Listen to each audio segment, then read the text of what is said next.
In this video, I'll show you how to activate your new Windows PC or laptop.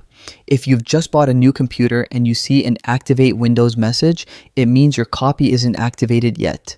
Start by opening Settings from the search bar. Then go to System and scroll down to About. Click Change Product Key or upgrade your edition of Windows. If you see a message that says no product key was found, that means Windows isn't activated yet.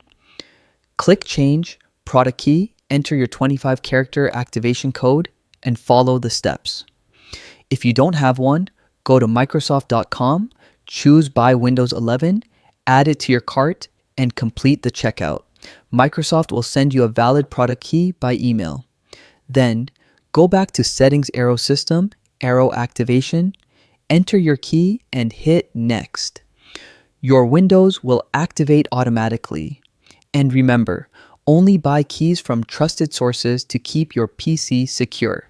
That's it.